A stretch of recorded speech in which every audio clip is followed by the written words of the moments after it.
शुरू करें। दोस्तों, जैसा कि आप लोगों को जानकारी है कि आज मनीष सिसोदिया जी को सीबीआई गिरफ्तार कर रही है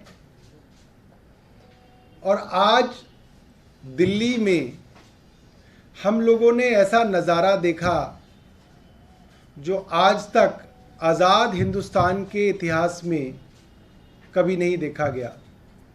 ये आज़ादी से पहले ऐसा नज़ारा देखा जाता था जब आज़ादी के मतवाले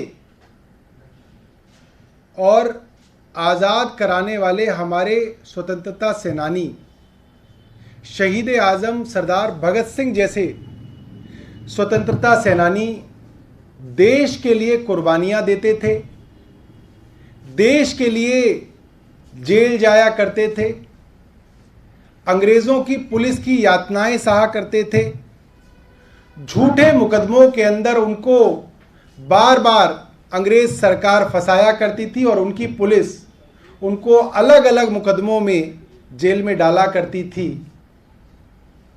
आज देश में आज़ादी की दूसरी लड़ाई लड़ी जा रही है और आज दिल्ली की सड़कों पे ठीक वैसा माहौल था। कोई रोष प्रदर्शन नहीं था, कहीं पे सरकार के खिलाफ नारेबाजी नहीं थी, किसी तरीके का कोई दुख, किसी तरीके का कोई झगड़ा आज दिल्ली की सड़कों पे नहीं दिखा। दिल्ली के लोग और आम आदमी पार्टी के कार्यकर्ता मनीष सिसोदिया जी को आशीर्वाद देने, बधाई देने उनके घर पहुंचे और उन्होंने कहा, मनीष सिसोदिया जी, हमें आप पर गर्व है, आप आज़ादी की दूसरी लड़ाई में अपनी कुर्बानी देने जा रहे हैं, सब कार्यकर्ता आपके साथ खड़े हैं, सर पे कफन बांधकर आपके साथ चलेंगे और हमें भी कुर्बानी देनी पड़ेगी। तो भारतीय जनता पार्टी के इन सारे षड्यंत्रों के खिलाफ दिल्ली के लोग और आम आदमी पार्टी का एक एक नेता, एक एक कार्यकर्ता कुर्बानी देने के लिए तैयार है।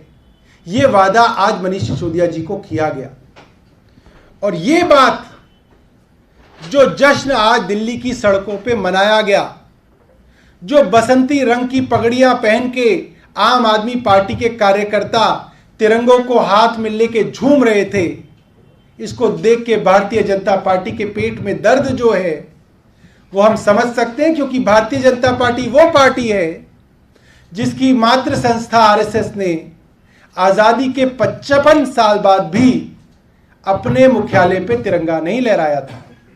तो उनके पेट का जो दर्द है हम समझ सकते हैं। हमारा मानना है कि जब तक गुजरात के चुनाव नहीं हो जाते, मनीष सिसोदिया जी को जेल में रखा जाएगा और 8 दिसंबर को जब गुजरात का रिजल्ट आएगा तो मनीष सिसोदिया जी को केंद्र सरकार की सीबीआई और ईडी छोड़ेगी। 8 दिसंबर को जेल के ताले टूटेंगे, मनीष सिसोदिया छूटेंगे और हम सब की तरफ से मनीष सिसोदिया जी को बहुत बहुत बधाई। अगर आपके पास कोई प्रश्न है तो आप पूछ सकते हैं। सौरभ जी, बीजेपी ने कहा है कि आप लोग जो सड़क पर उतरे, जिसको आप जश्न का नाम दे रहे हैं, आजादी की दूसरी लड़ाई का नाम दे रहे हैं, बीजेपी ने कहा है कि ये भ्रष्टाचार का जश्न है और सवाल खड़े किए कि आप भगत सिंह की तस्वीर लेकर के उतरे हैं, भ्रष्टाचार के मामले में पूछताछ से पहले आप राजघाट जा रहे हैं, क्या जवाब देंगे आप? देखिए, मनीष सिसोदिया कोई हेमंत बिस्व शर्मा नहीं है, कोई मुकुल रॉय नहीं है, कोई अजीत पवार नहीं है जिनके ऊपर भ्रष्टाचार के इल्जाम लगाए गए। भारतीय जनता पार्टी ने पूरा कैंपेन हेमंत बिस्व शर्मा के खिलाफ खड़ा किया, शारदा चिट स्कैम और वाटर स्कैम के आरोप लगाए, बुकलेट छापी, सबसे बड़ा भ्रष्टाचारी बताया। फिर हेमंत बिस्व शर्मा आज भारतीय जनता पार्टी के असम के मुख्यमंत्री हैं।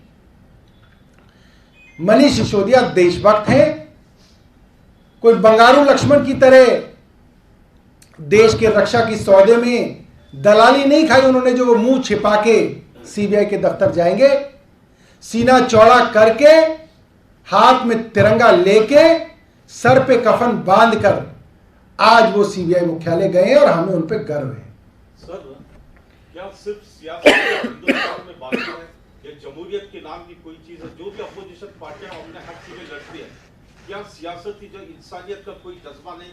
और ये डेमोक्रेटिक कंट्री है। हम आपसे पूछना चाहते हैं, आने वाला भारत क्या होगा और भारत में क्या होगा आने वाले?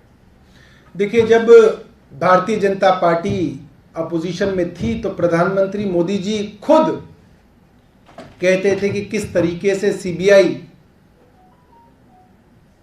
गुजरात के मंत्रियों के पीछे पड़ी थी,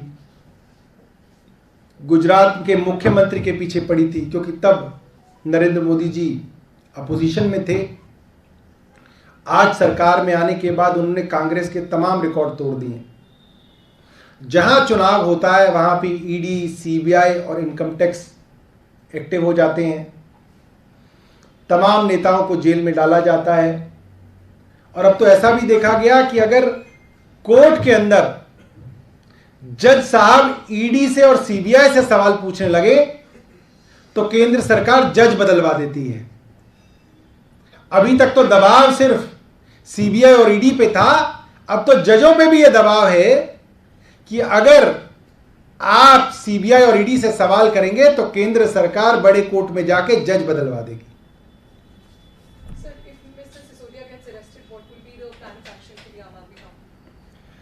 The plan of action for Aam Aadmi Party is that we will intensify our election campaign in Gujarat. The central government and the BJP thinks that by arresting our leaders, they can diffuse our campaign at Gujarat, but it will be the other way around. Our campaign will be intensified, and as and when our leaders are arrested, our campaign at Gujarat will grow stronger.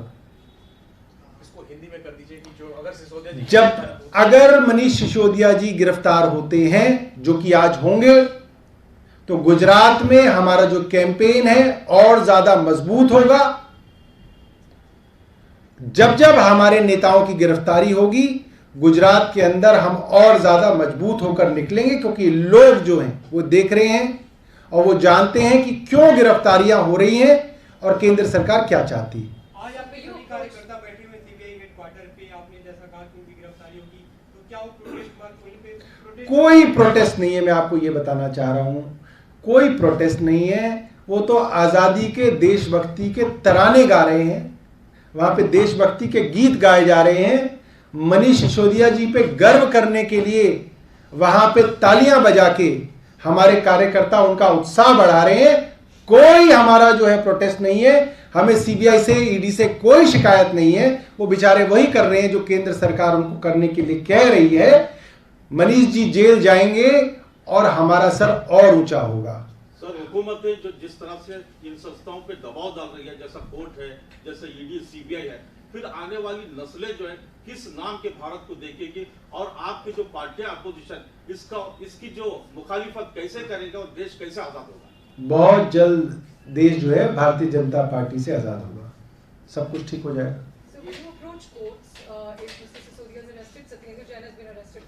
Look, we have approached courts in the matter of Mr. Satyendra Jain, and at the time when courts started asking questions from ED that what proof do you have against Mr. Jain and show me the criminality, the Solicitor General, the top advocate of the central government, went to the higher courts and said that they want to change the court. So it's a very absurd situation that the same court which has kept Mr. Satyendra Jain in jail for last 4 months, when that court was asking questions from the agencies of the central government, they have changed the court. So I don't think there are legal remedies available in this land as of today. So we are ready to face any kind of imprisonment, and we believe this is the second war of independence, and we are part of it, and we are very proud of it. ठीक है, बहुत बहुत धन्यवाद।